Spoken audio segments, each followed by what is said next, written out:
안녕하십니까. 도시재생 균형발전 TV 대한민국 1호 도시재생 큐레이터 최강원입니다.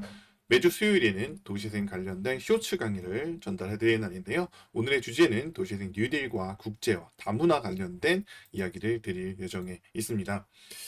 도시재생 사업이 진행이 되면서 사실 도시재생 사업들이 다문화 관련된 콘텐츠를 중심으로 시작했던 것들이 2014, 15년도에 있었던 게 사실이죠. 그런데 이런 다문화 관련된 여러 가지 정책들이라던가 어떤 생활 SOC 시설 아니면 지원 같은 프로그램들이 어느 순간 이런 것들이 청년 창업이라던가 로컬 크리에이터 아니면 말갈이 협동조합의 주민 사업으로서 무게중심으로 옮김으로써 기존의 이런 다문화 콘텐츠를 진행했던 지역에서도 실제 많은 시도를 했음에도 불구하고 그것을 지속성 있게 가져가지 못하고선 실패하거나 아니면 지금 현재 진행 중에 있으나 그런 어떤 성과가 미미한 경우들이 생각보다 많습니다.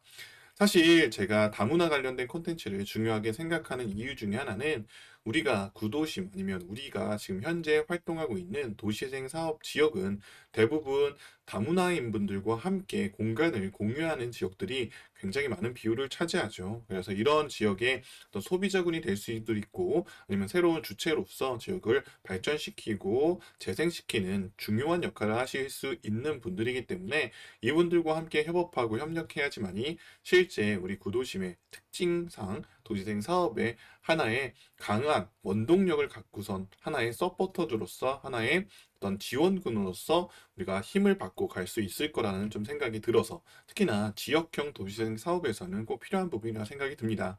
그러나 이런 부분들이 강조가 됨에도 불구하고 우리는 그분들에 대한 이해가 조금 부족했던 것들이 사실인데요.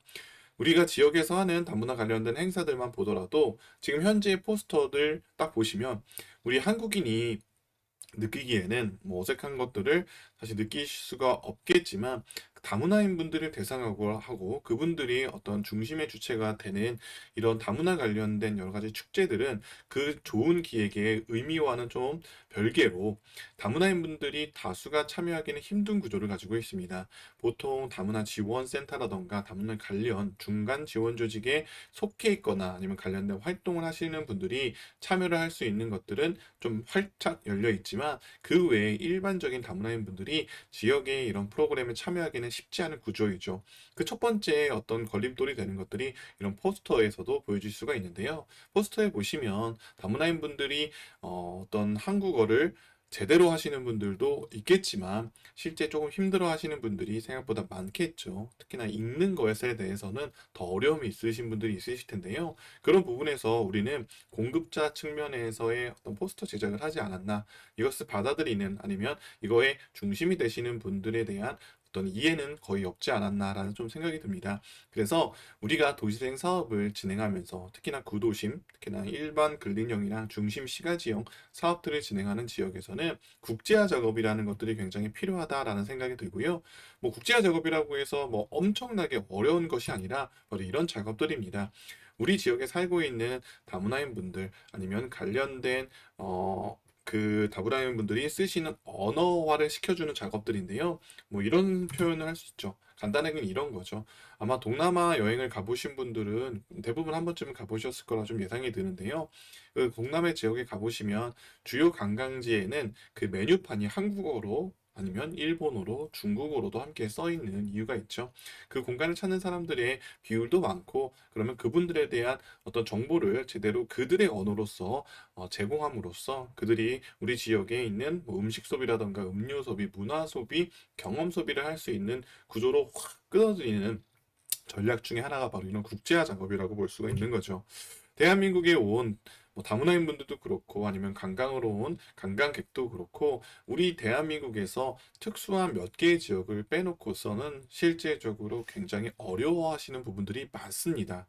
그러니까 언어적인 측면에서는 일단 음식점에 지역으로 내려오면 일부 명동이나 이태원 같은 경우는 영어 표기가 되어 있거나 또 중국어 표기가 되어 있는 경우들이 있지만 특수한 몇 개의 지역은 그렇지만 대부분의 지역에서는 이렇게 언어화 작업들, 국제화 작업들이 되어 있지 않음으로써 그들은 그들의 문화의 굴레 속에서만 서로 커뮤니케이션을 하고, 또한 한국인 분들은 한국인들끼리 커뮤니케이션을 하다 보니까 지역 내의 소비들이 갈라지고 그런 것들이 갈등을 만들어내는 경우들이 굉장히 많습니다. 그래서 이런 부분들을 협력시켜서 함께 어떤 시너지를 낸다라고 하면 도시생 지역에서는 특히나 다양한 성과를 만들 수 있을 겁니다. 그 작은 시작이 저는 바로 소통이라고 생각하고, 그 소통의 기본은 언어 소통이라고 생각이 듭니다. 그리고 그 다음에 언어가 소통이 되면 각자의 문화를 소통하게 되고, 그다음에 소부의 소통, 소비의 소통이 되고, 그의 경제 선순환 구조로 갈 거라는 생각을 가지고 있기 때문에 이제 지역에서는 큰 비용이 들진 않지만 이런 국제화 작업들, 뭐 메뉴판이라던가 사인보드라던가 현수막 같은 거,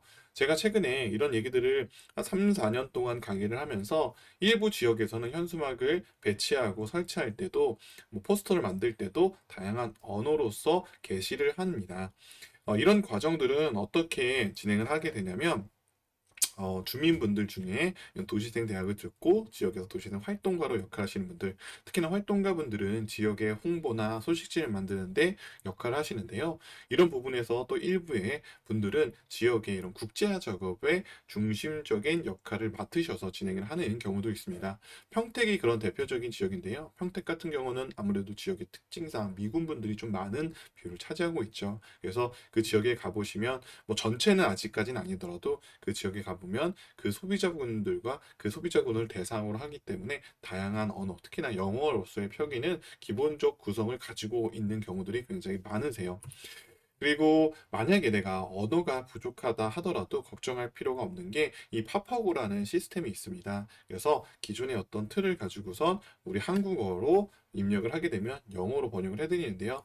물론 어떤 전문가들이 하는 것처럼 완벽할 수는 없으나 우리가 기본적으로 이해하는 데는, 제가 봤을 때는 저도 한번 실험을 해봤는데 8, 90%는 거의 이해가 될 만한 수준으로 잘 번역이 됩니다. 그래서 요것들을 활용하는 것들을 우리 코디님들께서 지역 주민분들과 함께 소통을 하시고, 주민분들은 지역의 우리 도시생 사업의 소식뿐만 아니라 우리 지역에 있는 다양한 중간 지원 조직이라던가 아니면 타 기관의 다양한, 특히나 우리 지역에 함께 공유할 수 있는 정보들을 이렇게 국제화, 언어화 작업들을 해주신다라고 하면, 예전에는 별개로 진행됐던 한 굴레 속에 살아가는 주민이지만 어떻게 보면 별개 다른 아예 섹션에서 서로가 서로를 소통 없이 살던 그런 분들이 한 곳에 모여서 동네를 함께 재생할 수 있는 계기를 만들지 않을까라는 생각이 들고요. 이 파파고는 여러분들 네이버에서 파파고 딱에 검색해 보시면 언어를 번역해주는 번역기 프로그램입니다. 그래서 이걸 통해서 포스터도 보시듯이 뭐 중국어, 스페인어, 베트남어 다양하게 해석할 수가 있기 때문에, 그래서 복사하기 한 다음에 딱 포스터를 만드시면 그대로 디자인은 그대로이고 언어만 체인지되는 형태로 다양한 포스터도 만들 수 있기 때문에 참고하셔서 사용해 주시면 좋을 것 같습니다.